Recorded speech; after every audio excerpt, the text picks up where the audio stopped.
When people like you, they will listen to you. And when people trust you, they will buy from you. Posisi saya saat ini adalah bagaikan debu di hadapan air yang mengalir. Bagaimana mungkin saya bisa bicara di depan air yang mengalir?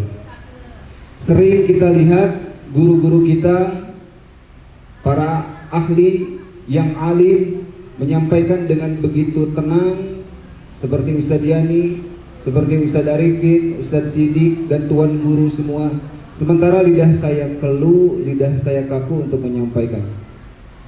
Tapi saya teringat pada satu hadis yang mana saya mengambil berkah daripada hadis ini.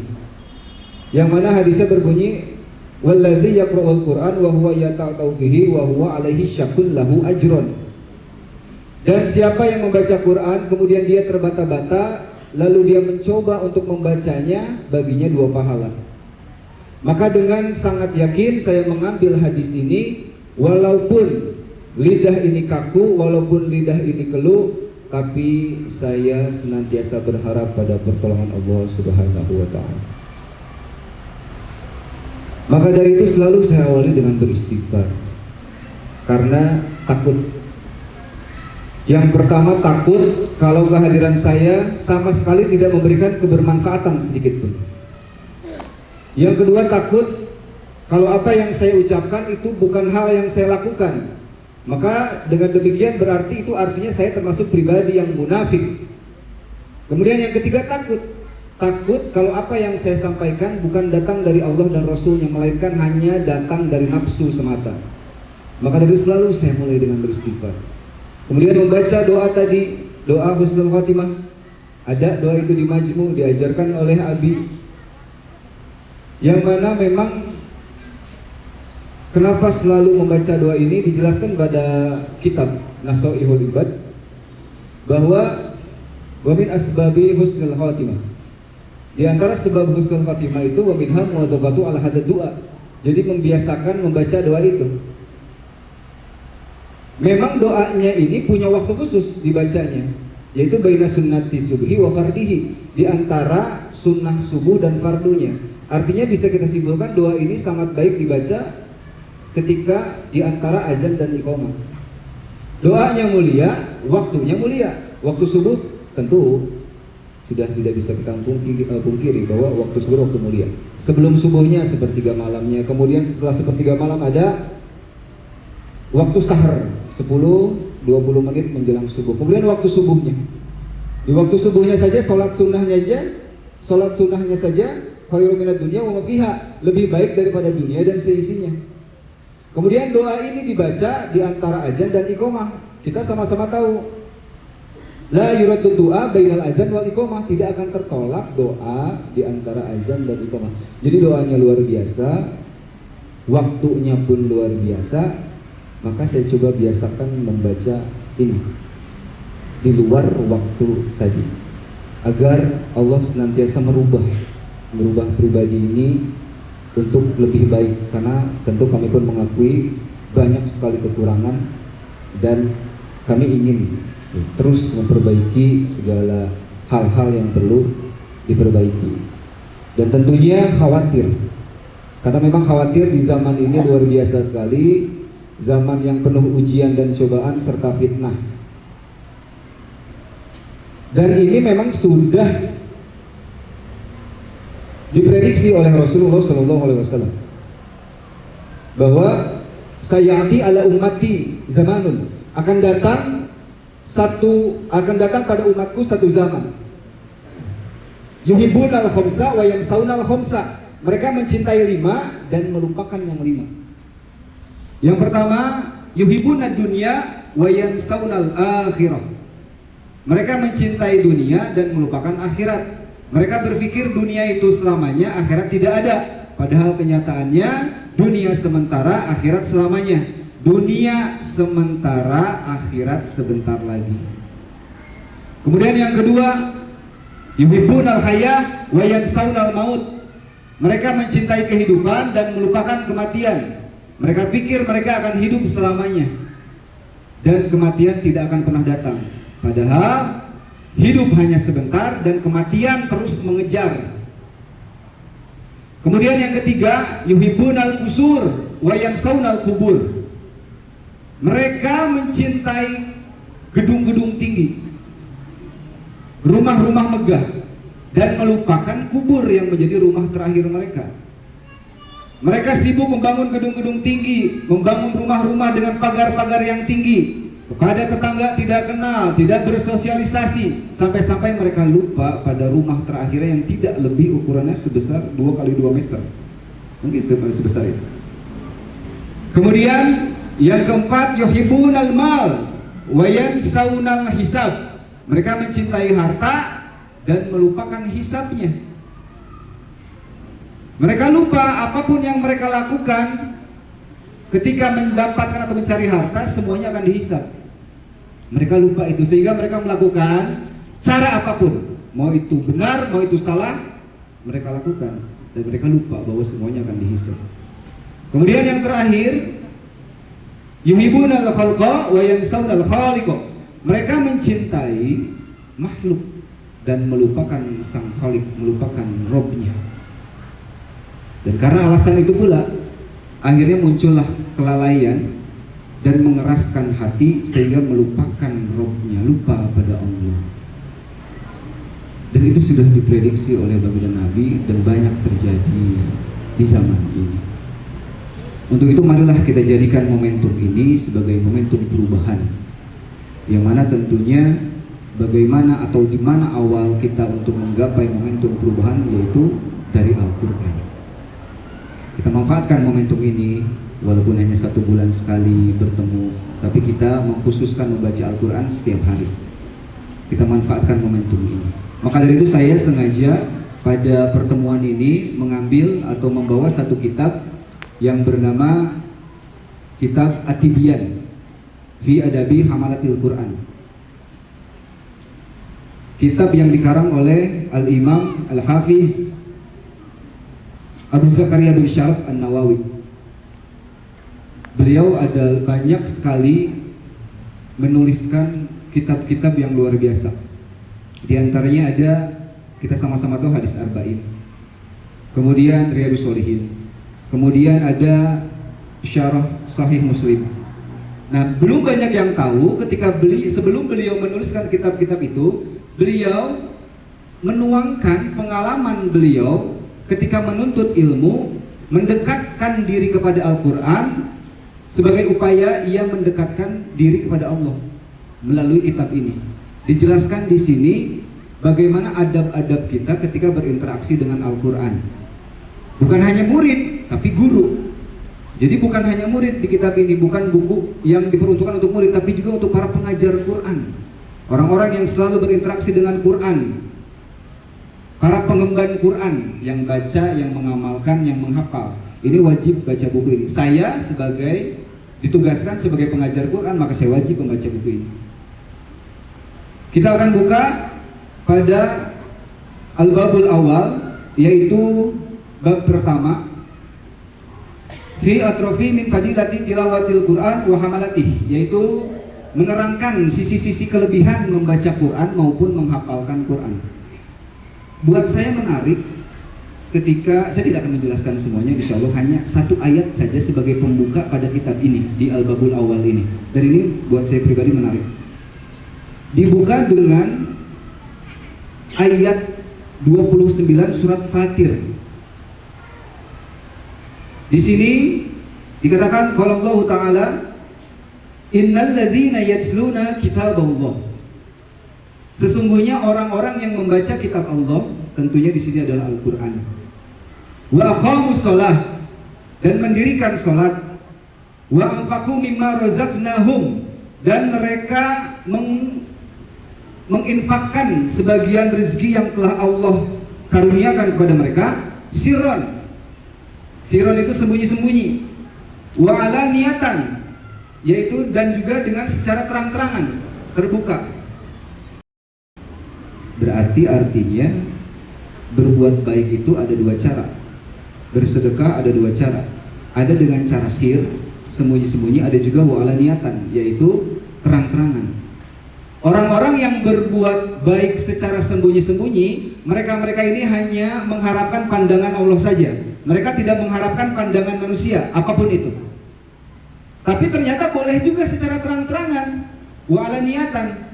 Kita sering lihat di YouTube, di media sosial, ada orang-orang yang bersedekah tuh bawa kamera. Kalau hati kita negatif, mungkin kita nggak, oh itu ria, itu pamer. Oh, ulah gitu atuh. Pamer itu mah. Jangan dulu, kita nggak pernah tahu hati orang seperti apa, makanya kita jangan sok tahu sama hati orang. Kalau hati kita positif, kita latih tuh supaya hati ini positif. Ketika hati positif, pikiran positif, lisan positif, yang keluar positif. Jadi dilatih dulu itu. Boleh jadi yang membawa kamera untuk bagian daripada syiar, memberitahu kepada orang-orang bahwa di sini ada orang yang membutuhkan. Makanya kalau Bapak Ibu melihat di kolom komentarnya banyak yang open donasi. Nah, itu kan jadi bagian daripada membuka lahan orang-orang untuk beramal. Jadi itu positif. Nah, dua cara ini dijelaskan dalam surat Fatir ayat 29, wa'alaniyatan, secara terang-terangan. Kemudian dilanjutkan, yarjuna tijaratan lan tabur. Mereka ini adalah orang-orang yang mengharapkan perniagaan yang tidak akan pernah terputus atau tidak pernah rugi. Kadang-kadang kita dalam dunia bisnis mungkin bisa tanya pada guru kita, bahwa tidak selalu bisnis itu selamanya untung, ada kala buntung. Tapi berbisnis dengan Allah dalam tanda kutip selalu untung, tidak akan pernah buntung. Ayat ini menjelaskan itu. Jadi luar biasa, ternyata orang-orang yang mendawamkan baca Quran, pastilah nanti dia sholatnya akan baik, pengaruhnya ke situ. Ketika sholatnya baik, maka semuanya menjadi baik, hablum minannasnya menjadi baik. Itu akan jadi satu paket. Akan mengherankan ketika baca Qurannya sering, sholatnya baik, namun perilakunya tidak mencerminkan itu. Ini berarti ada yang salah. Karena itu tidak mungkin terjadi. Ini semua satu paket. Baca Quran, sholatnya, kemudian berbuat baiknya, bersedekahnya, hablum minannasnya, dan mereka semua orang-orang yang mengharapkan perniagaan yang tidak akan pernah terputus. Jadi luar biasa. Memang ayat ini sebagai bentuk sanjungan untuk para pengemban Quran. Mau dia yang tukang baca Quran, tukang ngapalin Quran, ya, dan dia juga sebagai pembelajar Quran maupun guru yang mengajarkan Quran. Makanya kita manfaatkan momentum ini. Dan sekarang sudah Allah tunjukkan, sudah banyak Allah tunjukkan motivasi-motivasi kita untuk selalu berinteraksi dengan Quran. Salah satunya di Gaza, Pak, Bu. Ini Gaza luar biasa. Benar-benar membuat kita harusnya termotivasi. Boleh dikatakan kita dalam keadaan tenang, dalam keadaan damai. Harusnya lebih mampu untuk sering berinteraksi dengan Quran dibandingkan dengan Gaza. Ini pun bagian daripada nasihat untuk pribadi saya, yang mana memang saya duduk di sini bukan untuk menasehati para tuan guru, tapi untuk pribadi saya. Di Gaza berbeda dengan di sini. Di Gaza keadaannya sangat mencekam, namun di sana orang-orang justru tidak pernah berhenti melafalkan Quran, membaca Quran, menghafalkan Quran. Harusnya kita yang begitu, tapi luar biasa di sana. Saya sering melihat, mengamati sampai sekarang di media sosial perkembangan di sana. Jadi memang untuk memahami Gaza ini kita tidak bisa dengan akal, tidak bisa dengan rasionalitas. Dan itu saya mendengarkan beberapa podcast atau updatean ketika masih di sana. Salah satu ustadz bernama Muhammad Hussein Gaza, beliau menceritakan keadaan di sana, dan saya sangat menunggu sekali untuk mendengarkan apa yang disampaikan oleh beliau terkait perkembangan di sana. Jadi justru di sana itu mereka diliputi ketenangan, Pak. Mereka dalam ketenangan.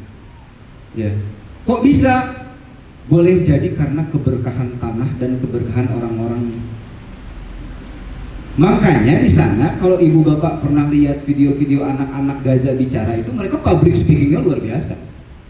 Public speakingnya luar biasa. Padahal mereka tidak diajarkan itu. Karena memang mereka hafal Quran. Kita sama-sama tahu menghafal Quran mampu meningkatkan tingkat kecerdasan manusia.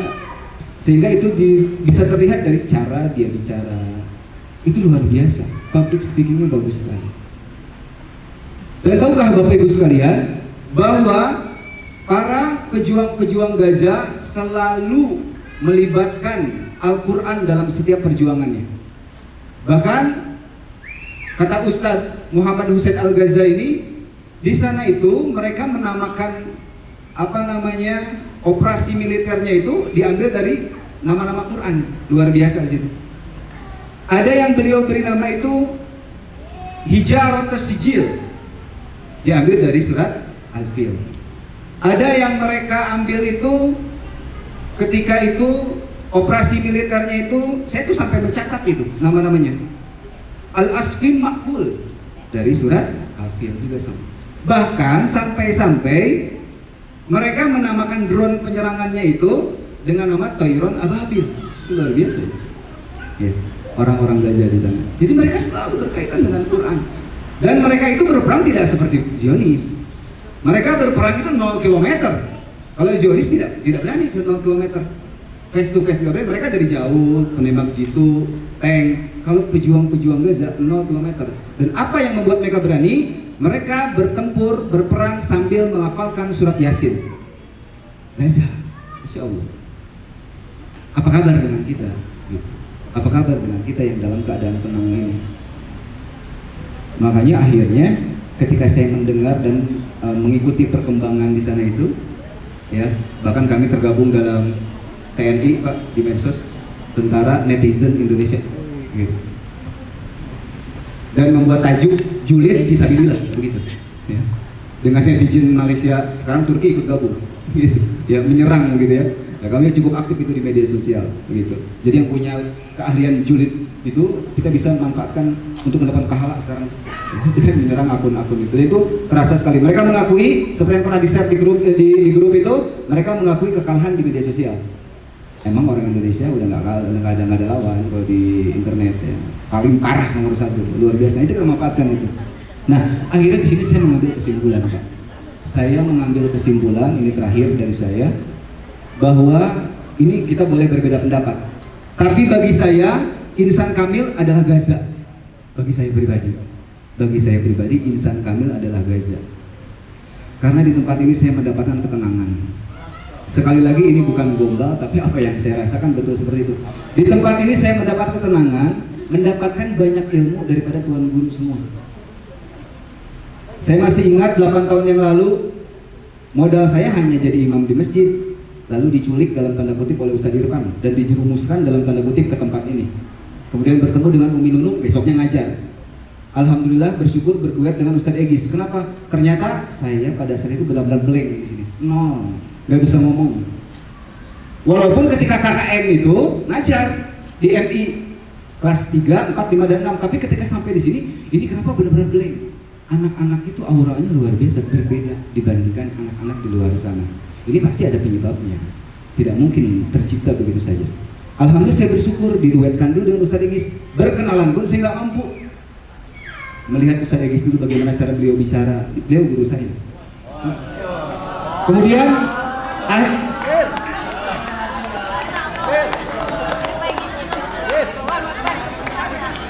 akhirnya apa? Yang tadinya nggak bisa ngomong, akhirnya jadi tukang ngomong. Gitu. Gara-gara Ustadz Egis, nah salah mereka.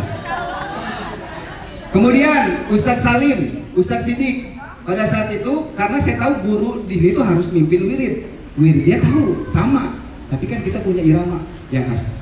Apa yang saya lakukan? Saya rekam itu Ustadz Sidik kalau lagi wirid, diam-diam saya rekam. Saya nggak ngomong, nggak ngomong sama Ustadz Sidik. Saya rekam, Ustadz Salim saya rekam, saya dengarkan 1 bulan baru berani tampil, begitu.